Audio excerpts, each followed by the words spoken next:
Hey guys, welcome to Natural Wing DRX. This is Ayurveda expert पूजा। और आज हम जिस टॉपिक पे बात करने जा रहे हैं वो बहुत ही ज्यादा इंपॉर्टेंट है, जिसका नाम है कि मानसिक विकार से पाचन का क्या संबंध है। या फिर अगर यूं बात करें कि पाचन का हमारे दिमाग से क्या संबंध होता है और ये दोनों ही चीजें एक दूसरे को रिफ्लेक्ट करती हैं या नहीं करती हैं। देखिए, बहुत सारे पेशेंट जो होते हैं मेरे पास आते हैं, या बहुत सारे लोगों के ईमेल्स भी आते हैं जो इस तरह की समस्याओं से जूझ रहे हैं, जिन्हें पेट संबंधी रोग है और वो बहुत सारे टेस्ट टूस्ट करवा लेते हैं, लेकिन फिर भी उन्हें कुछ पता नहीं चल पाता। उनकी प्रॉब्लम में उन्हें किसी भी प्रकार का रिलीफ नहीं आ पाता। वो डॉक्टरों के पास जाते रहते हैं, गैस्ट्रोंटोलॉजिस्ट के पास जाते हैं और फिजिशियंस के पास जाते रहते हैं, बहुत सारी स्कोपीज करा लेते हैं, कोलोनोस्कोपी, एंडोस्कोपी, पेक्ट्रोस्कोपी, ये बहुत सारे ब्लड वर्क, पेट की तमाम तरह के अल्ट्रासाउंड, उसमें कुछ भी नहीं आता। उनका पेट बिल्कुल दुरुस्त होता है, लेकिन फिर भी उनको पाचन संबंधी अनेकों प्रकार के रोग होते हैं जिनको किसी भी तरीके की दवाइयों से उनका आराम नहीं मिल रहा होता है। अब उनमें से कुछ लोग होते हैं जिन्हें ब्रेन संबंधी भी समस्याएं होती हैं। तो आज की इस वीडियो में हम चर्चा करेंगे कि क्या ये दोनों ही टॉपिक एक दूसरे से रिलेटेड हैं या ऑल टुगेदर ये दोनों अलग अलग बीमारियां हैं, इनका एक दूसरे से कोई संबंध नहीं है। देखिए, अगर आप इसमें से किसी भी तरह की प्रॉब्लम से जूझ रहे हो, चाहे वो पेट संबंधी हो, जैसे आजकल की बड़ी कॉमन बीमारी है दैट इज कॉल्ड आईबीएस, जिसे हम इरिटेबल बाउल सिंड्रोम भी बोलते हैं, जो कि बहुत ही कॉमन है, जिसमें अगर आप 50 टेस्ट भी करा लेते हैं, तमाम तरह की जांचें, जिसमें कुछ भी नहीं आता, सब कुछ नॉर्मल होता है, फिर भी जो पेशेंट होता है, रोगी होता है, वो बहुत ही ज्यादा परेशान होता है अपने पेट को लेकर के। समटाइम्स उसे बहुत ज्यादा फ्लैचुलेंस की दिक्कत होती है, समटाइम्स बहुत गैस बन रही होती है, या काफी मात्रा में दस्त आ रहे होते हैं, या म्यूकस बन रही होती है, या चिकनाहट, फ्लोटिंग टाइप के स्थूल पास हो रहा होता है, और उसको पेट में बहुत असहनीय दर्द होता है, लेकिन रिपोर्ट्स नॉर्मल होती हैं। तो क्या इसका ब्रेन से किसी भी तरीके का संबंध है? क्या ब्रेन से किसी भी ब्रेन की डिजीज के कारण ऐसा हो सकता है? तो उसके बारे में आज मैं इस वीडियो में आपको बताऊंगी। देखिए, जब भी इस तरह की दिक्कतें रोगी को होती हैं, तो उसमें कई बार तो उसे उसका जो संबंध ब्रेन से होता है, क्योंकि जो साथ साथ उससे ब्रेन से रिलेटेड प्रॉब्लम्स भी होती हैं, जैसे कि इन दिक्कतों की वजह से नींद नहीं आना, घबराहट होना, बहुत ज्यादा एंजाइटी का होना, या फिर अत्यधिक मात्रा में स्ट्रेस होना, किसी ऐसी बात से जो उसके मन में घर कर गई है, डिप्रेशन होना, या उसकी वजह से बहुत ज्यादा रोगी परेशान है और साथ साथ उसको ये पेट वाले भी लक्षण आ रहे हैं। तो देखिए, होता क्या है, जब भी हमें ब्रेन की, तो इस सिचुएशन में दो कारण हो सकते हैं। एक तो रोगी को सिर्फ ये लग रहा है कि उसका सिर्फ पेट खराब है, उसे ब्रेन की प्रॉब्लम का कुछ पता नहीं चल रहा, लेकिन हम जाने कैसे कि ये दोनों जुड़े हुए हैं? जब आप पेट का इलाज करा करा के थक जाएं और उसमें कुछ रिपोर्ट्स में नहीं आ रहा और दवाइयां भी आपको सूट नहीं कर रही, तो एक कारण ये हो सकता है कि आपको किसी प्रकार की मेंटल इश्यू है, या मानसिक विकार है आपको, या किसी प्रकार ब्रेन से रिलेटेड कोई भी प्रॉब्लम है, जिसकी वजह से आपकी जो ये पेट की समस्या है वो ठीक नहीं हो पा रही है। तो इस पे गौर करना बहुत ही ज्यादा जरूरी है, क्योंकि कई बार ऐसा होता है कि आप बहुत इलाज करा करा के थक जाते हैं, आपके घर वाले भी मायूस हो जाते हैं, 50 जगह आपको ले लेके जाते हैं, और आपके इरिटेबल बाउल सिंड्रोम के साथ साथ वो भी बहुत ज्यादा परेशान और चिड़चिड़ा जाते हैं कि उनको भी वो भी थक हार जाते हैं कि भाई इतना सब कुछ एफर्ट डालने के बाद, समय पैसा सब कुछ डालने के बाद भी आराम नहीं मिल रहा। तो एक तरीके का टेंशन का माहौल घर में, आपकी फैमिली, आपकी सोशल लाइफ में भी पड़ता है। इस सिचुएशन में अगर आप ऐसी कोई सूरत से गुजर रहे हो, तो आप एक बार जरूर, आप या तो अपने डॉक्टर से इस बात का डिस्कस करें, उनसे पूछें, उनसे जिक्र करें कि क्या आपकी एंजाइटी, आपका जो स्ट्रेस है, डिप्रेशन है, इस तरह की अगर आपको समझ में आ रही है, कोई भी इस तरह की सिचुएशन से आप गुजर रहे हैं, तो उसके बारे में अपने डॉक्टर को जरूर बताएं, ताकि वो समझ सके कि कभी कभी इन सिचुएशंस की वजह से भी, क्योंकि ब्रेन में क्यों भी अगर आपको दिक्कत चल रही है, तो उसकी वजह से भी आपका पाचन तंत्र खराब हो जाता है, या पाचन संबंधी परेशानियों का सामना करना पड़ता है। होता यह है कि ब्रेन जो होता है हमारी पूरे शरीर का कमांडर होता है, पूरी बॉडी को कमांड करता है, सारे सेंसेस हमारे ब्रेन से जेनरेट होते हैं। और जब कभी ऐसा होता है कि आपका ब्रेन यानी संतुलित नहीं है, बैलेंस अवस्था में नहीं है, तो उस सिचुएशन में क्या होता है, धीरे धीरे ये हमें शारीरिक सिम्टम देने लगता है, यानी शारीरिक लक्षण भी आने लग जाते हैं। मानसिक के साथ साथ शारीरिक लक्षण भी आने शुरू हो जाते हैं। होता क्या है, जब आप ब्रेन की किसी भी, समटाइम्स से कॉन्शियस लेवल पे आपके होता है, आपको पता होता है कि आप अपने ब्रेन की किसी परेशानी से जूझ रहे हैं, और कभी कभी ये अवचेतन मन में होती है, यानी कि आपको पता नहीं है लेकिन आपको अंदर ही अंदर परेशानी है, लेकिन आप समझ नहीं पा रहे हो कि क्या दिक्कत है। आपको लगता है नॉर्मल एंग्जाइटी है, या कभी कभी आपको समझ में आ रहा है लेकिन आपके घर वाले मानने को तैयार नहीं है, क्योंकि आजकल एक बहुत ज्यादा जो होता है आपका कहना चाहिए कि सोशल टैब्यू भी होता है कि लोग इस बात को जिक्र करने से डरते हैं या समझते हैं, क्योंकि जरा सा भी समाज में बताओ अगर है, या अपने रिलेशंस में या अपने फ्रेंड्स वगैरह को अगर आप इस तरह की चर्चा करते कि ऐसी सिचुएशन है आपकी, तो अल्टीमेटली आपको पागल करार दे दिया जाता है कि आप मेंटली अपसेट हैं या मेंटली पागल ही बोलते हैं आम लोग भाषा में, जबकि ऐसा नहीं है। इस तरीके की प्रॉब्लम से कोई भी गुजर सकता है, और ये एक तरीके का हमारे इमोशन बाइस्ड हो जाते हैं, या किसी भी तरह से इंसान हर्ट हो जाता है इमोशनली, तो इस तरह की सिचुएशन सबके साथ गुजरती है। लेकिन in Indian society it's very difficult कि हम उसकी चर्चा नहीं कर पाते हैं खुल करके। सो उसकी वजह से क्या होता है, अंदर ही अंदर वो सारा जो आउटबर्स्ट रहता है, उसकी वजह से हमारे मेंटल यानी मानसिक विकार तो होते ही होते हैं, यानी कि हमारी नींद इंपैक्ट होती है, हमें नींद नहीं आती, हमें चिंताएं घर करने लग जाती हैं, बहुत ज्यादा एंजाइटी रहती है, हार्ट पल्पिटेशन होना शुरू हो जाता है, जिसमें कहते हैं दिल की धड़कन का बढ़ जाना, रोगी को बहुत पसीने आने लग जाते हैं, सोशल फियर, यस ये एक वन ऑफ द रीजन है कि लोग अपनी सोशल लाइफ को कट ऑफ करने लग जाते हैं, कि बाहर उन्हें मिलते हैं, क्योंकि जो वो बात कहना चाहते हैं वो कोई सुनने को तैयार नहीं, और जो वो बात अगर कह भी दे तो लोग उनका उल्टा मजाक बनाना शुरू कर जाते हैं। तो क्या करें ऐसी सिचुएशन में? तो जब ये कुछ नहीं हो पाता तो क्या होता है कि अंदर ही रखने से सब कुछ आपकी बॉडी में यानी स्टमक पे वो डिजीज आने लग जाती है, और स्टमक से जो सिम्टम्स है वो स्टमक के रूप में सामने आने शुरू हो जाते हैं। अब आपने कई बार देखा होगा कि जो हमारी इंटेस्टाइन होती है, यानी जिन लोगों को भी इरिटेबल बाउल सिंड्रोम होता है, उनमें से 80% जो लोग होते हैं उन्हें एंजाइटी, स्ट्रेस, डिप्रेशन, घबराहट होना, बेचैनी, बहुत ज्यादा स्वेटी होना, उनकी बॉडी काफी पसीना आना, इस तरह के सिम्टम्स होते ही होते हैं। उन्हें क्या होता है, अचानक से लगता है कि घबराहट हो रही है और एकदम से लगता है कि स्थूल का प्रेशर आ रहा है, और बार बार टॉयलेट के लिए भागते हैं, बार बार रेस्टरूम जाना पड़ता है उन्हें। ये क्यों होता है? क्योंकि जैसे किसी बात की चिंता करते हैं उनको तुरंत इस तरह की फीलिंग आती है कि उन्हें शौच के लिए जाना है, या उन्हें स्थूल पास करने जाना है, या रेस्ट रूम यूज करना है। क्यों होता क्या है, जब भी हमें किसी प्रकार की चिंता घेरती है या किसी प्रकार का तनाव आता है, तो जो हमारी आंतें हैं,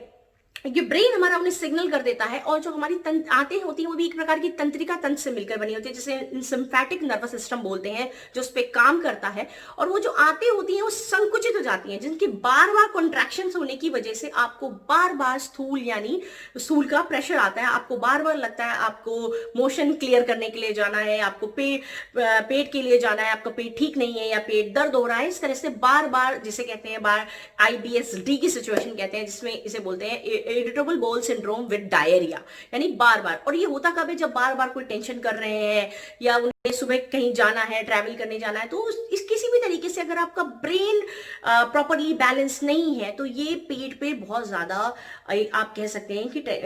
आप ट्रॉमेटिक हो जाता है, और ये पेट के विकारों के रूप में सामने आता है, और पाचन आपका पूरी तरीके से डिसबैलेंस हो जाता है, इंडाइजेशन हो जाता है, और ये पेट के विकारों के रूप में सामने आता है। तो इसको कई बार लोग इसे समझ नहीं पाते और सोचते हैं कि दोनों ऑल टुगेदर दो डिफरेंट प्रॉब्लम्स है, लेकिन ये एक दूसरे से जुड़ी हुई है, क्योंकि ब्रेन जो है हमारी पूरी बॉडी के नर्वस सिस्टम को कंट्रोल करता है। और जैसा मैंने बोला कि आंतें भी हमारी जो है तंत्रिका तंत्र से संबंधित है, उनका कॉन्ट्रैक्शन, उनका सब कुछ हमारे ब्रेन से इसके सिग्नल से रिलेट करता है।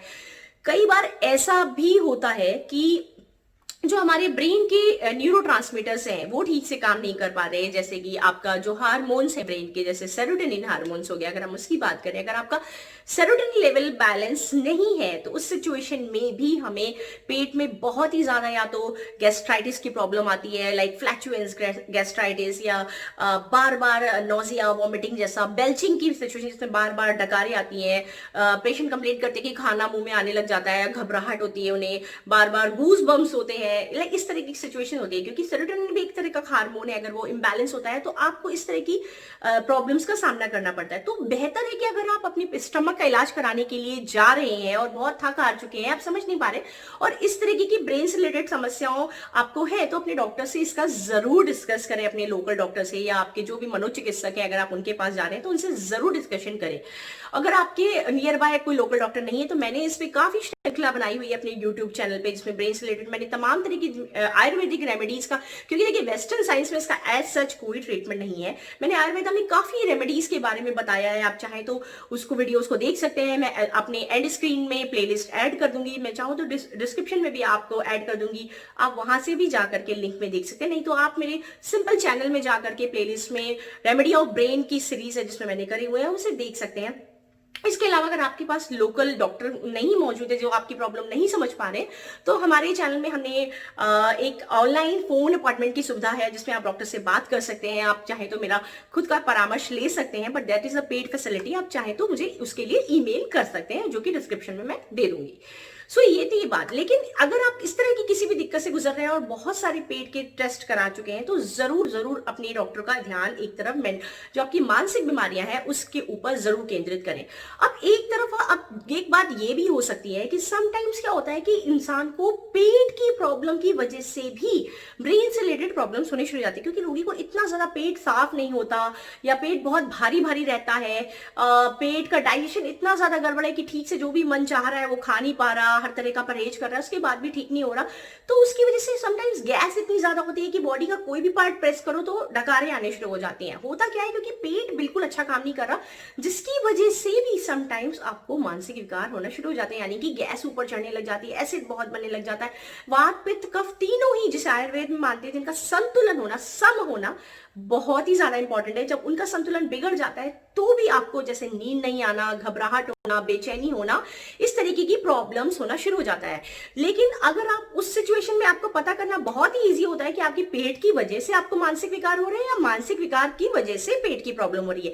इस जानने के लिए एक बहुत ही सरल उपाय है, वो ये है कि अगर आप